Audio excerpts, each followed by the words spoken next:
Hey everybody, I hope you are doing well. If you're new to my channel, welcome. I'm a Fefe with Touch by Tarot and Beyond.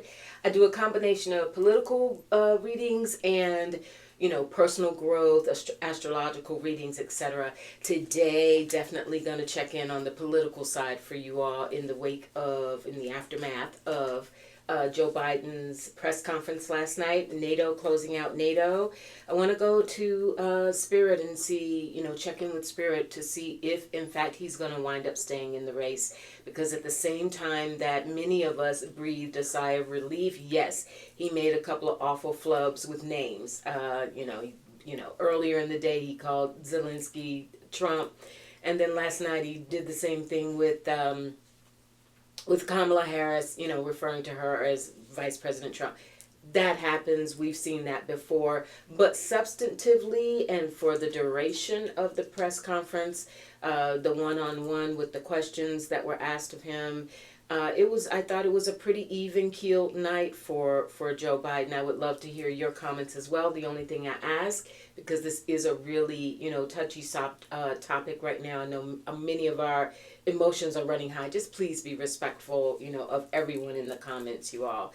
Okay, so is this going to move the needle really solidly up for Biden to stay in the race? We understand that there are still, Congress people coming out calling for him to step back.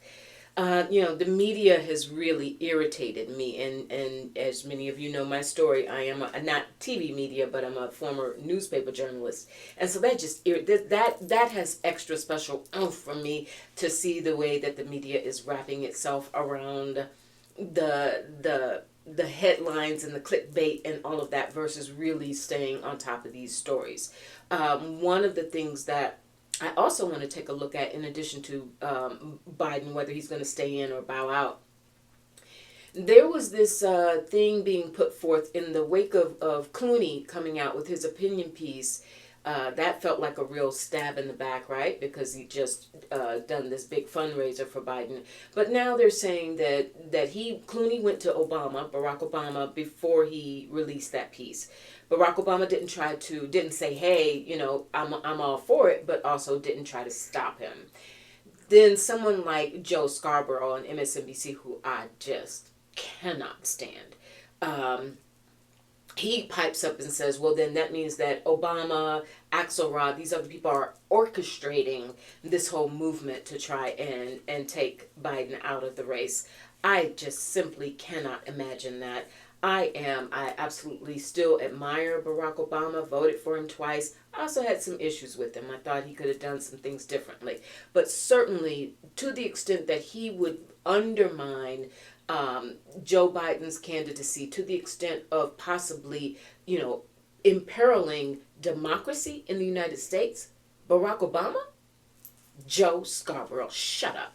That just took me. But anyway, let's look at this, you all. I'm going to look at that. Three things, three topics. I typically do three topics on these videos. Going to look at whether Biden is going to stay in or stay out, as the energy is as of now. We know this energy fluctuates. Project 2025, Donald Trump got caught lying again. Like, what else is new, right? But he got caught lying about, know nothing about it, don't know who the people are. Well, not only is there a long laundry list of people who were in his administration, who were involved in the crafting of that, but now they found him on tape in 2022 at a Heritage Foundation event, basically announcing that this was going to come. He didn't refer to Project 2025 by name, probably hadn't been titled yet at that point, but the concept was there. We're going to get into that and take a look and see if, in fact, that's going to get played up enough, that his connection to Project 2025 get played up enough to hurt him and really get him down in the polls. We're going to take a look at that. And finally, last thing, bullets in grocery stores. Yep, bullets in grocery stores, in vending machines. Surely that can be stopped. Surely. All right, so I'm going to take a look at that, talk a little bit more about that, and see what happens. Let's go. All right, Spirit. Biden, after his performance at the press conference last night, Was that enough? Will Joe Biden stay in the race? Will he remain at the top of the Democratic ticket for President of the United States for the election in November 2024? November 5th, 2024. Will Joe Biden be at the top of the ticket? Will Joe Biden be at the top of the ticket? All right. We have the Page of Wands. I gotta go further than that. I take that like 3 different ways. We have the Ace of Wands. Yes, that's what I needed. And interesting that it comes up with Barack on that. Actually, Barack is on both of these. So yes, I think yes, he is going to stay at the top of the ticket. Let me finish the spread. We have the Five of Cups at the base of the spread. I'm doing a Celtic cross. We have the Five of Cups at the base of the spread. And interestingly enough, that is an image of Biden. This is how he feels. You know, this is how the next few months is going to feel for him as he continues to go forward. We have the King of Pentacles in the recent past. I don't typically associate Trump with the King of Pentacles, although he is depicted on this card as such. But I think this is Biden being really resolute about his accomplishments, about what he has done, about the more recent news even that we've gotten about inflation going down and the economy. So he's going to stress what he's going to continue to run on his record. And that's going to be a part of what keeps him in the race. Nine of Wands above him. He's going to be really tired. He's got to take extremely good care of his health. His doctors are going to be super, super on top of him to get him through the finish line. And there's still going to be a share of naysayers. The Nine of Wands, that feels like there's still going to be this watching his every move. Anytime he does anything that can be seen as, well, you know, we're looking at you. We're going to hear that played up, but I don't see that impacting him. And there he is coming in the future position as himself, the King of Cups. We know he's a Scorpio, so he's coming as the King of Cups. Joe Biden is going to stay in the race, you all. He's going to stay at the top of the ticket. I do think Seven of Cups in the here and now where he is, this is the choice that's facing him. This is a lot with that 7. These are a lot of different scenarios that are being played out. President Biden did admit and say and volunteer last night at the press conference that there were other Dems who could beat and defeat Donald Trump. So he didn't outright say, I am the only person for the job, but I think that's a part of what's happening now. There are discussions being had. He is listening to these different measures of the polls, particularly with respect to Kamala Harris, but ultimately it's looking like he's going to stay on top of it. 10 of Pentacles. He's going to stay on top of it. He sees himself as, and I also feel like the 10 of Pentacles is, especially as we get towards the Democratic convention in Chicago in August, that's when we're going to see the unification. Like once we come out of, once the Democratic Party comes out of that convention, it's it. That's it. That's that, right? Joe Biden on top of the ticket, then everyone will have to unify behind him and will do so. We have the Two of Pentacles. In the hopes and fears, and I think there's some concern about waffling that may continue to go on. You know, as we approach November, there's some concerns around that, but he will navigate that 100%. And I also see this as the continued contrast between Biden and Donald Trump. That is going to be highlighted. You know, it's been interesting, and there's been a lot of justified criticism of the media that everything has tilted so far in the direction of questioning Biden's capabilities, etc., his state of health, whatever, that a lot of the air has been taken away from and attention taken away from. You got Donald Trump out here doing the exact same thing. He had a thing in Florida where apparently he spoke pure gibberish, like pure gibberish. And this is par for the course for him. And it's almost like, the public has gotten numb to that, or the media has gotten numb to that. And so we're going to see, I think that's what this Two of Pentacles is about, you all, is there's going to be more of a rebalancing of that, and making sure that the focus stays on, not just on every single move that President Biden makes, good or bad, right? Good days or bad days, but that there's also equal, if not, pushing that more so in the direction of Donald Trump. And finally, we have the Eight of Cups as the outcome. I think this is, even though typically the Eight of Cups can be seen as a card of withdrawal, or just, I'm tired of it. And interestingly, that is Joe Biden's depiction on there.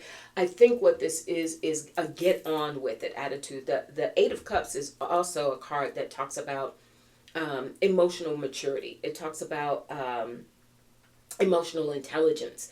It talks about being able to assess what has happened and say, that's it. I can't sit in this energy. I have to keep moving through it. And so notably, that is what he's doing very confidently. I love that image of him in that Eight of Cups, because he's very confidently saying, we just have to move on. So yes, he will, Joe Biden will remain the at the top of the ticket as of now. We'll see what happens between now and I'm feeling like the next, Spirit, when will this be definitive? Within the next couple of weeks? When will it be definitive? When will this settle down and we will definitively know who is at the top of the ticket? It's going to be before the convention. This feels like it's going to be within the next week or two. Please show me. How long will this remain up in the air? When will it be definitive?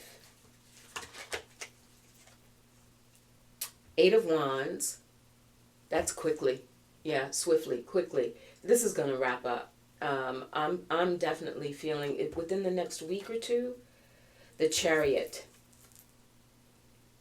Chariot rules Cancer. Cancer is Leo comes in. I'm getting an astrological connection here, you all.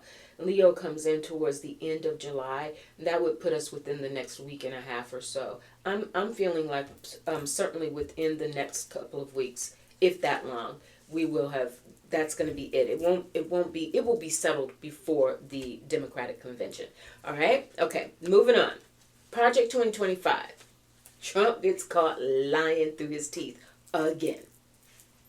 They have him on tape, and I pulled up here. I got my little laptop in front of me. So this is a direct quote from him at this Heritage Foundation event back in 2022, and he's talking about, he says, our country's going to hell, blah, blah, blah, doesn't he always? And he talks about Heritage does such an incredible job. There are certain critical institutions to lay the groundwork for how to save the country. Lay the groundwork, his words. And he says the Heritage does an incredible job at that. They are going to lay the groundwork and detail plans for exactly what our movement will do and what your movement will do when the American people give us a colossal mandate to save America, and that's coming. All right? So that was a while before that 900-page document got released, but surely I don't know who these people are, I don't know what they do, to find out, as we know now, all of these people from his administration, people with very close ties to him who were directly involved in that. I am wondering, and I'm asking Spirit, as this information comes to light about the ties between Donald Trump and Project 2025, will the American people, the voting public, will they begin to wake up to him, and will that be a distraction, not a distraction, but will that detract from his supporters? Will that hit him in the polls? Will that hit him in the vote? Will that damage him? Will that be the thing that helps to take Donald Trump down? Project 2025 and the knowledge. The Hangman. Those doggone deniers don't want to see what's right in front of their faces. The Seven of Wands. He's going to try and bluster his way through it like he always does everything else. The Ten of Swords. But he's scrambling, and we know that, right? Because he came out, trying to distance himself. But you know what?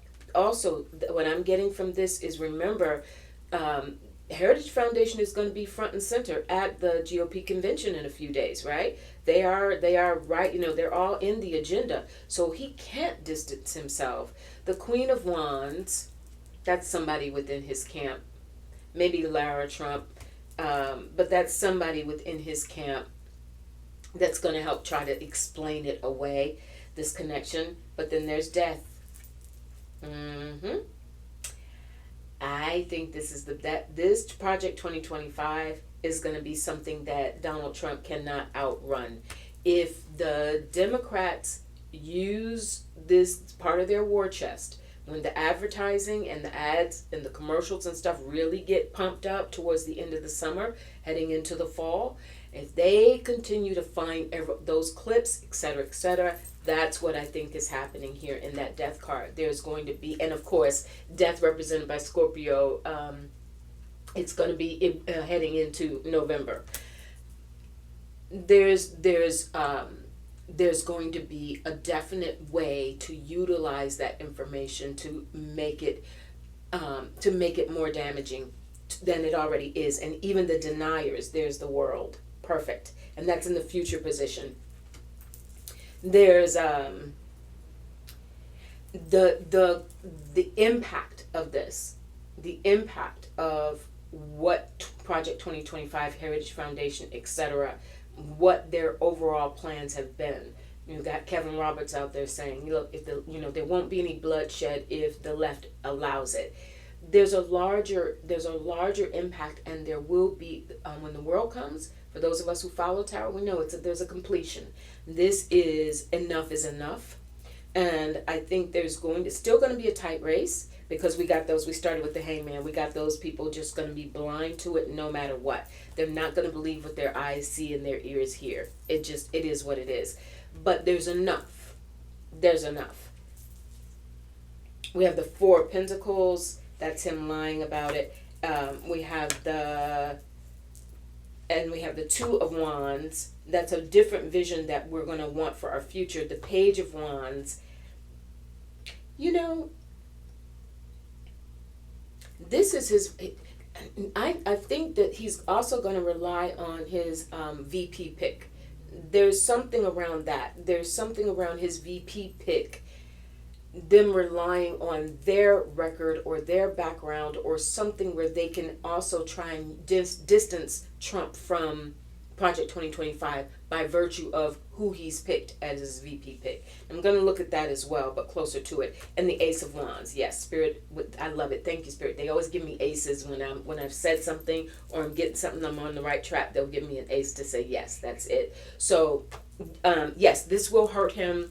But for those who are with him, ride or die, not going to make a difference. But there will be, and also he's going to need and rely on his VP to try and pull some of that that harm that can be caused from his connection to Project 2025. He's going to rely on his VP to try and mitigate some of that damage. But at the end of the day, it does. That World card says that's it. There's something about that is going to cast a pall over him in a way that many people were expecting these cases brought against him. But we know, we've hung out with that now for over a year, and we've seen where we are with that. So everything's on pause. So yes, that 2025 is going to hurt him. But it feels like more in the long term, not in the short term, because he's already trying to distance himself. They're going to spin it. The people who believe, the MAGA faithful, they're going to believe it no matter what. But that's okay. That's it. It will come to an end, to a head with that World card. All right. And finally, this American Rounds LLC, who has begun to put vending machines in grocery stores selling ammunition. So, and I called it bread, eggs, butter, and bullets, right? So this is already happening, not something that they're talking about doing. These machines are apparently already in stores in Alabama, Oklahoma, Texas, and about to open in Colorado. There are other states that are on the waiting list for them. So these are vending machines that dispense ammunition for, I think they said, for rifles and 9mm. they say that their safety gauge is that they have their face recognition enabled. So you have to prove you are of age. You have to, I guess, show your ID, and then you have to show your, similar to when you fly now. You give your ID, but then you have to show your face in the camera to make sure it matches up with the ID. What a lot of people are concerned about is, of course, that has nothing to do. You could get somebody drunk as a skunk, in a rage or whatever, goes in, and as long as their face, this recognition, they get the ammunition. There's no person to run a check to say, hey, are you okay? Do you need to purchase this? Someone who can be in charge. Not saying that many of these gun shops, are really sticklers for the rules, but the idea that you could just walk into a grocery store, of all places, maybe even be armed at the time if you are in there buying more ammunition, right? Families, kids, the grocery store of all places. So I'm asking Spirit if, in fact, it's already done, it's already out there, apparently it's already growing and going into other states. What I'm wondering is, I'm asking Spirit if, and wishing, praying that if we can get the Congress, if we can take over the Congress, maintain leadership in the Congress, House and Senate, that there would be some sort of reform, some sort of legislation introduced for more regulation to tighten that up. There has to be some sort of, either a tie to a quick background check. There has to be something. How do you walk into a grocery store and just buy, bullets? Is that really where we are? So I want to ask that. Will there be legislation? Will there be some sort of safety net or reforms in place regarding this new effort to put in vending machines, ammunition vending machines in grocery stores? Is something going to happen, Spirit, to stop that or mitigate that or enact more strict legislation to oversee that? We have the Ace of Wands straight out the deck. Yes, that's not going to fly. That is not going to fly, you all. There's way too much. The Eight of Wands, and it's not going to fly quickly. Ace of Wands and Eight of Wands, right? It's a hot topic. When we talk about gun violence in this country, that was one moment, Joe Biden's most fiery moment at the press conference last night was when he talked about one of the leading causes of death of kids in this country due to gun violence. So that's not going to fly. And we have the Nine of Wands. People are tired of it. People are tired, or going to get more tired, of this piling on of violence in this country. Everything that we've been hearing, the threats, the constant, either you do what we tell you to do from the far right, you do what we tell you to do, or else. Again, going even back to Kevin Roberts, there won't be a bloodbath as long as the left cooperates with us, right? So there's a lot around that. The Page of Swords, I think that's someone enacting that legislation. That's someone in Congress, maybe even a younger progressive member of Congress, who puts that legislation forth and enacts that to tighten those restrictions. I don't know that they will stop it. I don't know that in and of itself selling ammunition from a vending machine would be illegal, but certainly to have tighter restrictions around how that's done and strength. Yeah, absolutely. Yeah. That's gonna get quashed, and there's not gonna be this wholesale vending machines at a local Costco near you, and that's not gonna happen, you all. Okay, all right, hope this was helpful. Let's hang in there, keep your head high, your shoulders squared, prayers up, breathe deep, and I'll talk to you really soon.